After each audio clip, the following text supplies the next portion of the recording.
everybody. Here's our next set of homework notes. This is our second note packet, and today's video is just the first 4 pages. So we're Atom Notes Part 2, and this will be pages 1, 2, 3, and 4. As a reminder, as our sort of rules for doing home notes, please watch and listen, avoid all distractions. Hit pause whenever. I know sometimes the videos might go a little fast. That's why you can hit pause. Make sure that you're writing down things that you need to write down. If you see me show it, then please write down what the words that you see there. And as always, if you have any questions, there's always a little in Edpuzzle. I give you the opportunity to write down a question at the end of this video. So add any questions there. All right, so here we are. We're now thinking about the parts of an atom. What are those actual parts? And we briefly mentioned them at the end of the last set of notes, but I want to go over them there. So here we kind of have an image of an atom. And the first thing is that inside the atom, if you recall, we said this is the nucleus of an atom. This is what Rutherford sort of discovered with his famous gold foil experiment. And we now understand that there's actually 2 types of subatomic particles inside the nucleus of an atom. And the first ones are these, kind of put the pluses on here. These we call protons, and they have a positive charge. We'll get more into charge as the year goes on, electrical charge, what positive, negative charge are. But the protons have the positive charge. They're in the nucleus. We also have these things called, also within the nucleus, things that have no charge, and we call them neutrons. They're neutral, no charge. They're also found in the nucleus, which means the nucleus has a positive charge. With positives and neutral things, the overall charge of a nucleus is positive. That's in the nucleus. And then zipping around, kind of in these patterns, energy levels, are these super small subatomic particles called electrons. Electrons zip all around, and they have a negative charge. And I really like to draw or write these as a little e with a negative, like an e with a negative symbol, as we can think of electrons. So how do they all relate? The electrons, the protons, the neutrons, all of those things. That's what the second page of notes is for. And again, this is the point where if you want to hit pause, write some things in, that would be great. Come on back. Take your time. Use the pause button as you need to, as you hear about these things. So how do these things all relate? Well, the second page of the notes is sort of a way to, in a table, kind of make sense of it. So I'm going to go through all of these, and actually I'm going to kind of zip apart from talking about each of those 3 particles, and then a little bit of up and down in the notes. So sort of follow along with me, and we'll be good to go. So the first particle we'll say, right, is the proton. The proton, first particle, as we said before, the charge of the particle is positive. It's a positively charged proton. And the location, as we just said before, is in the nucleus. All right, so that's kind of like what it is, its charge, where it is. Now, protons have mass. We're not going to use kilograms or pounds or something that we think of in terms of big scale mass. No, we're going to say that the nucleus has a mass, we're just going to call it 1. Technically, it's called 1 atomic mass unit. And for all of these, I'm sort of a key note or a key idea that I want you to kind of think about for protons, and that is this. How many protons that are in an atom, that will define what element that atom is. So for example, gold is an element. All the gold atoms, all the atoms in gold, they all have the same number of protons. As we'll soon see in the periodic table, we'll see how many protons are in an atom of an element. So how many protons it has kind of gives it its character, gives it, well, its element type. Hydrogen atoms have only 1 proton. Helium atoms have 2 protons. So the number of protons is what determines whatever type of element it is. Okay, the second part that we just briefly mentioned up above is the neutrons. Okay, so neutrons, they're called neutrons. They're neutral. In other words, they have no charge. And as I said before too, they are in the nucleus of the atom. Just like the protons, they're also in the nucleus. And just like the protons, they have, we call it a mass of 1. They kind of have the same mass, essentially do have the same mass as protons. And for this, I want to just look at, well, I'll put it this way here.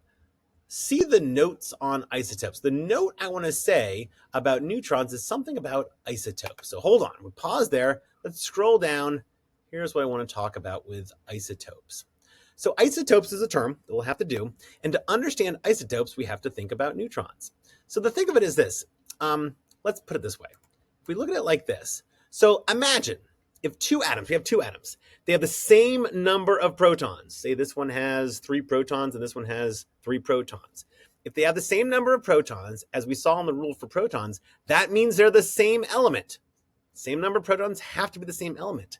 But certain atoms may be the same element, but at the same number of protons, but sometimes they have different amounts of neutrons. Their mass total is different.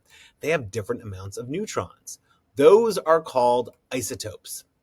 So you can have 2 atoms that are of the same element, same number of protons, but one may be heavier because it has, or say more massive, because it has more isotopes in the nucleus of that atom. So those are what isotopes are. You really can't understand isotopes unless you know about neutrons, and that's why we do it this way. Back up to this page. All right, we'll talk about the last one are the electrons. Electrons, as we said earlier, have a negative charge. You can write a negative symbol in there. They have a negative charge. And where are they located? They're zipping all around the nucleus in these sort of specific energy levels, energy shells. And for our purposes, we're going to say they have no mass. I mean, maybe slightly fraction of super small, but they're essentially massless. They're just zipping electrons moving at practically the speed of light there. And for the notes on that, well, we're going to mention something called ions. So this one now ties into our ions notes. So when we think about, again, maybe 2 atoms, let's say if an atom has an extra electron or 2. And that's the thing about atoms. As we'll see throughout this year, atoms can gain electrons.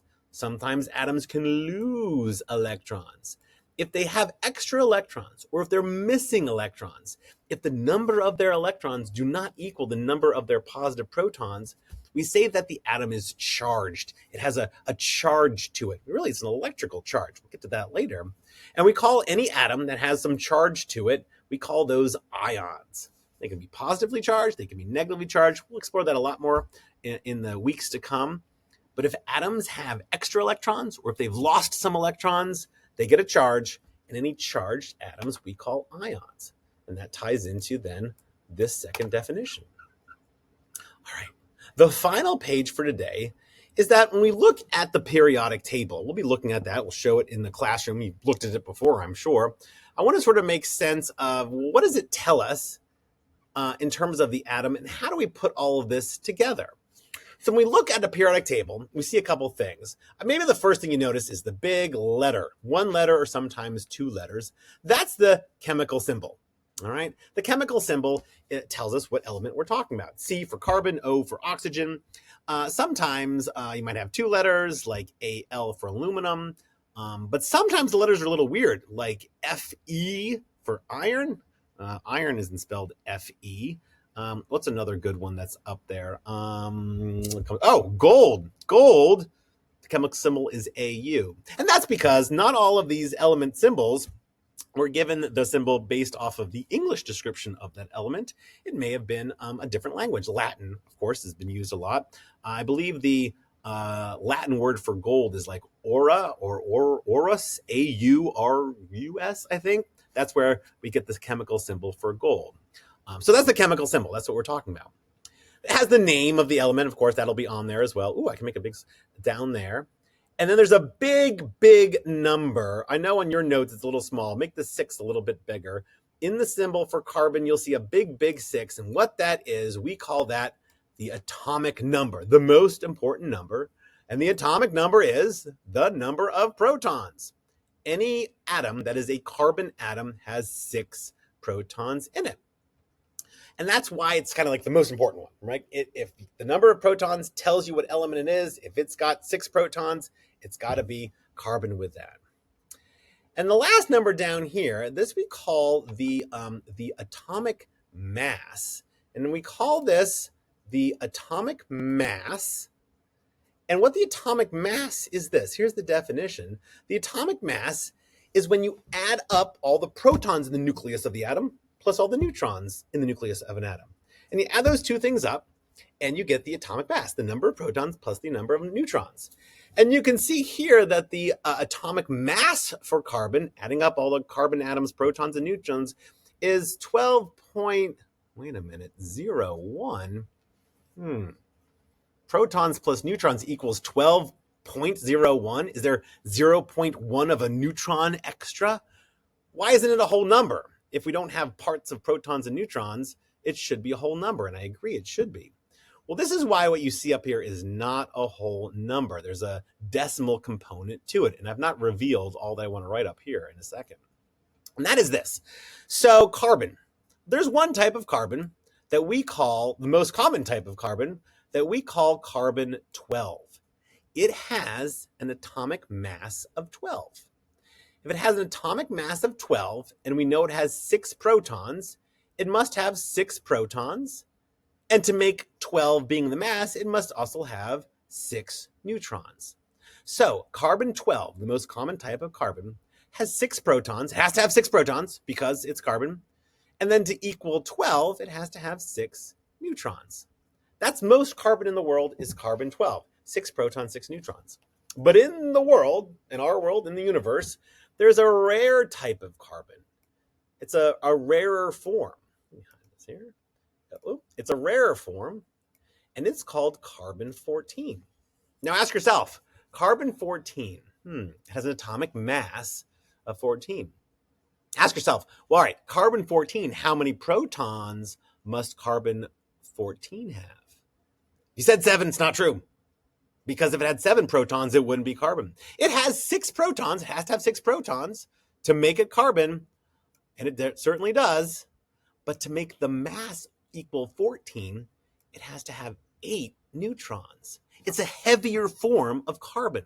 Carbon-14, a rare form, is called carbon-14. Has 6 protons, but 8 neutrons. And the way we get all of this together, oh, by the way, wait a minute. If we have 6 protons and this many neutrons, but we have a different type of carbon with a couple extra neutrons, those are isotopes, right? These are 2 isotopes of carbon, 2 different variations of the same type of element, one being slightly heavier than the other. And the reason where we get this number is, yes, most carbon has an atomic mass of 12. But if you looked at all the carbon atoms in the universe, and scientists have thought about it and basically put it together, and you kind of got the average, because slightly forms of carbon can be a little bit more heavy, you get the average mass. That's what this number is here.